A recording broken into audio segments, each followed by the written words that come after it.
Kia ora and welcome to Tarmac. I'm Dave. I'm Matthew, and behind me is a car they said they weren't bringing in, but the people demanded it, and well, now it's here. That's right, it's the uber cool signature class Toyota Prius. Come, let's take a look at this. Now, if we go back in time a little bit, you'll realize that, or you will know that the Toyota Prius was really one of the first vehicles or the first mass production vehicle to kick off this whole hybrid and electrification thing. And I'm sure, like you and me, have been in the back of a Toyota Prius in one or two times along the way, and maybe even had some food delivered. But this, to me, doesn't look anything like a normal Prius. It looks sharp, good looking, just sporty. Who knew? But oddly, Toyota decided in their infinite wisdom, Toyota New Zealand, not to bring it in. And that's because a lot of their vehicles, or the rest of their vehicles, are now all hybrids anyway. So you've got a big range of SUVs and crossovers and sporty cars anyway. So this was sort of left to one side. But as Matthew said, now people demanded it, so they've had to bring it in. And although you can't get it as a brand new car, what they've done is, or what Toyota New Zealand have done, have brought them into their signature class. So they've adopted them, they go through it with a fine-tooth comb, make sure it's all in good working order, all the way from the undercarriage, I don't know, they do 1,000 checkpoints or something along those lines, and give it the big signature class sort of stamp on it. So it comes now as a sort of used but almost new vehicle with a 5-year warranty, 5-year roadside assist, and also 5-year battery life. So there's tons going on.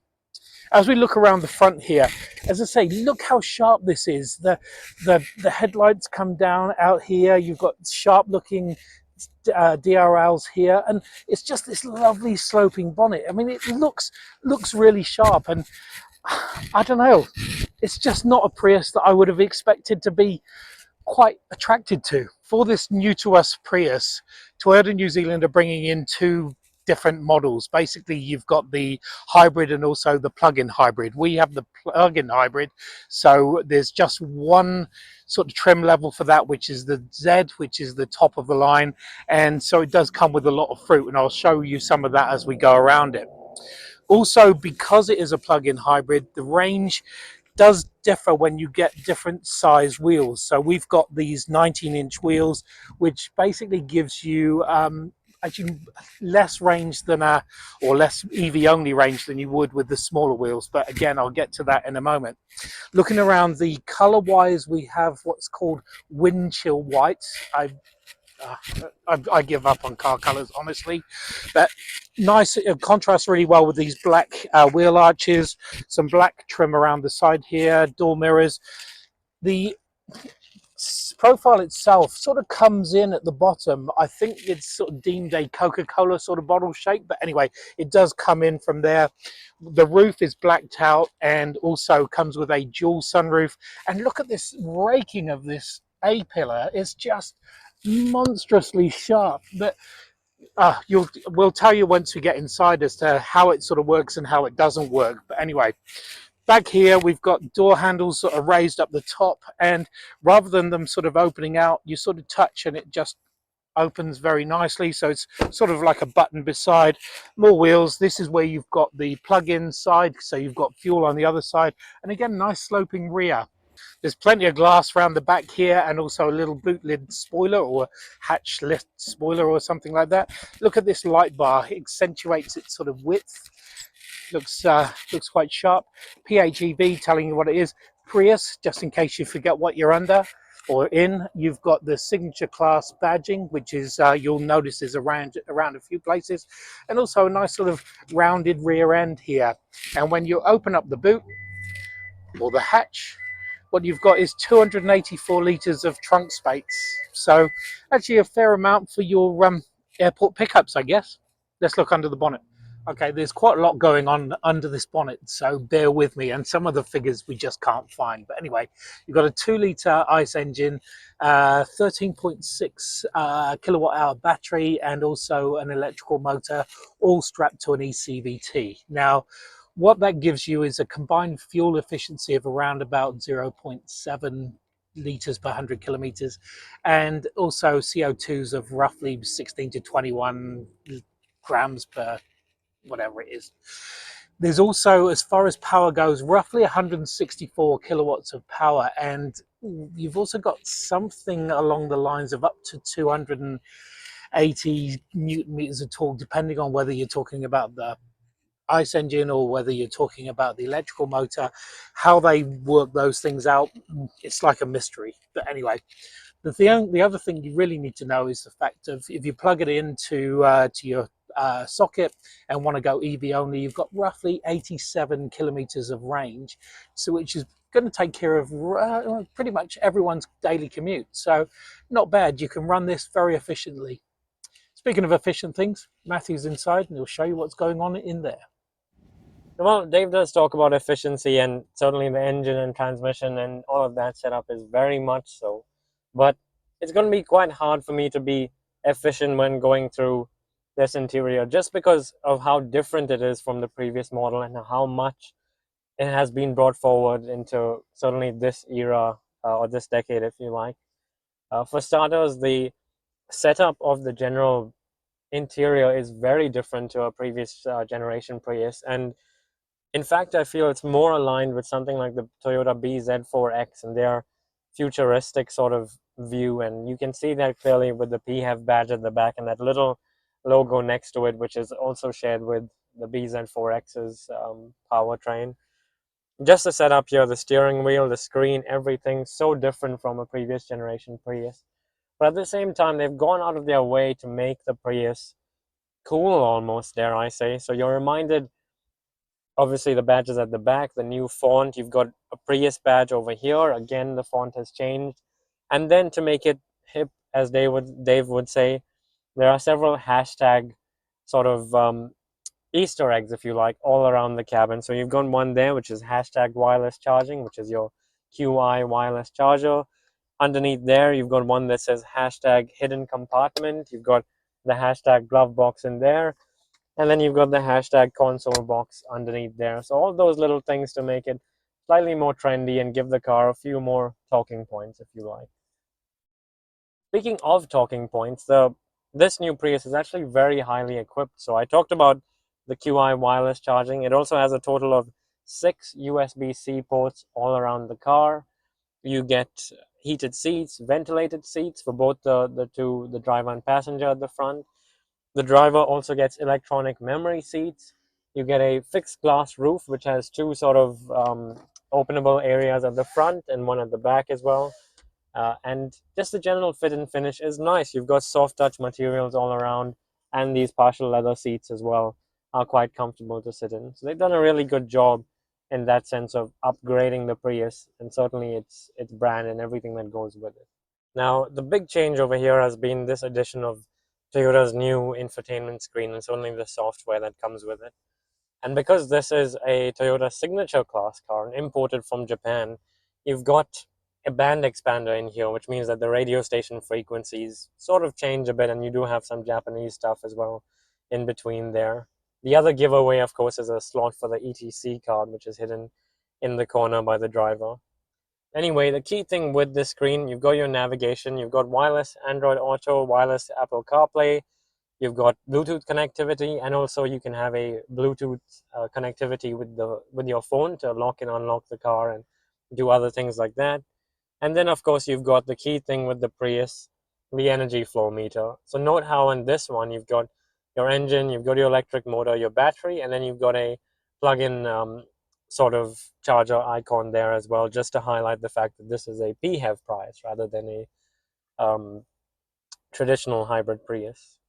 The other thing is that this blue line that goes, or this lit blue marker that goes across the dashboard here, actually acts as a sort of information or a warning alert for the driver. So when there's changes around in terms of the car coming to a brisk stop in front of you or cross traffic, stuff like that, this thing will sort of do a bit of a flash or a dance just to notify you that there is something changing in your environment and that you should step up your, I guess, perception of the environment around you. This new Prius does also come with the latest generation of Toyota's Safety Sense suite, so you've got pretty much everything under the sun in terms of safety technology, which is also highlighted in the screen in front of you. So let's take a look at that. Toyota called this screen their top mount infotainment screen, and you can see there it's got very much a sort of raised look, so it defeats the purpose of the need for a heads up display because of how high this sits. The other thing is it's not actually very big, but at the same time displays all of your key information that you need for a screen like this. So you can see there it's got eco score, they've still maintained that. You can see the speed, your forward sort of collision warning, your adaptive cruise control, whether you're using the battery, charging, using the engine, and then obviously the range as well. It's got your pure electric range there and your petrol range, and then whether you have the air conditioning or not on, it'll tell you how that affects the range accordingly. So plenty of information there, and you can actually keep flicking through and changing the setup of what you see accordingly on the left side as well. So there's a lot of functionality going on with this screen in front of the driver. This may not be your normal sort of Uber taxi ride, because we'll show you in a minute, there's less room back there, but it's actually quite nippy. Oh, spins the wheels. The 0 to 100, again, just like the the performance figures we were trying to spout out earlier, are a little bit ambiguous. So we believe the 0 to 100 figures around about 7 seconds, so we'll leave it around that. And it feels okay. It doesn't feel remarkably stupidly fast, but I guess it doesn't need to. It's just a very well put together, sporty looking vehicle. And it's funny because at the end of the day, Toyota do sell plenty of hybrid models across their range now, fast forwarding to 2024. And one point, yes, the Prius was the only hybrid car they sold. But then you wonder, is there a purpose for the Prius in today's market? But then the very fact that Toyota have had to bring these in for customers shows you exactly how strong the demand is and how cemented that name is in the general sort of car buyer's mind, that the Prius is still the flagship for hybrid technology. Yeah, absolutely. It used to be Hollywood just used to have them, didn't they? Sort of ventured all the way through there, so felt like a bit of a star. And then it does look like a bit of a star car, actually, because it is a sharp looking vehicle. And I want to keep emphasizing this because it does look so much different and so much more than it's ever looked before.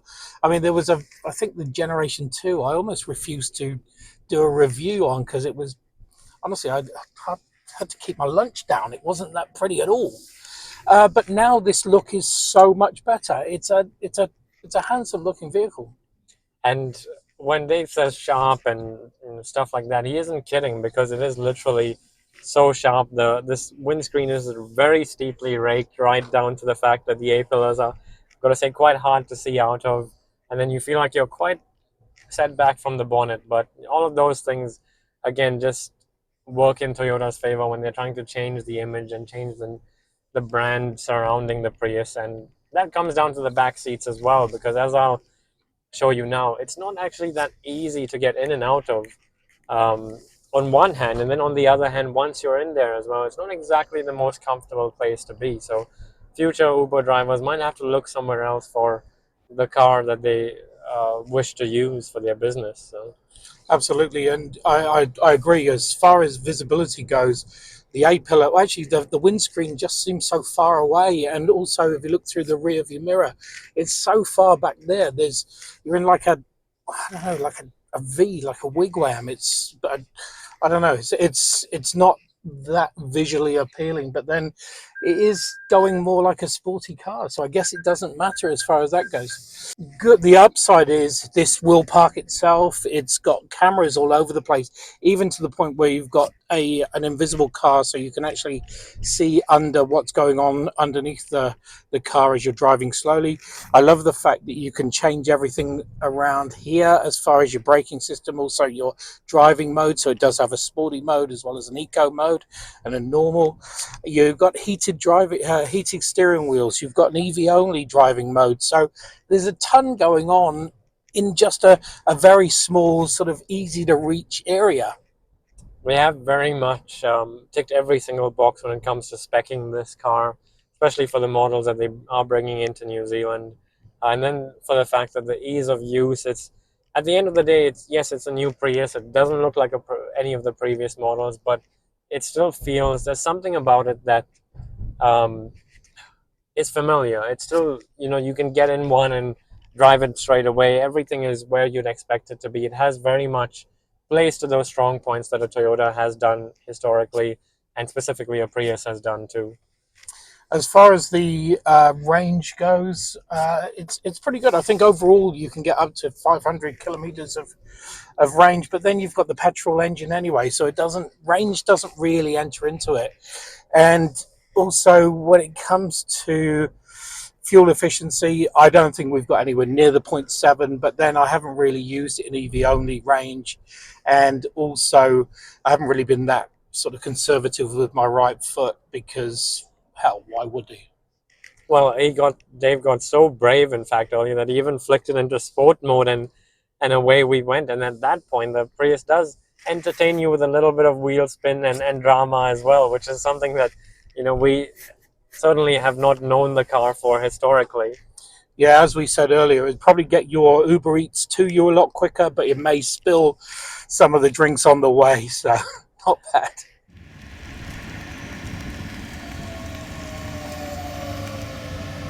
So there you have it, the new new to us, Prius Z PHEV. I know I've probably brought up the looks before, but it really is sharp looking and it's still very easy to drive. The turning circle's amazing. I like the fact that there's plenty of range, so that's really cool as well. And there's a lot that harps back to the original EV-ness or hybridness of its core, but just better looking, really. It's quite incredible, actually, because this is so much of a departure from the Prius we know historically, but at the same time, with a sense of familiarity to it. I'm just not so sure you're going to see this as a taxi or an Uber in future, because it is different to previous models. Yeah, probably more as a domestic home use sort of thing. Back with the stars, I guess. Anyway, thanks for watching. Make sure you subscribe, and we will see you on the next one. See ya.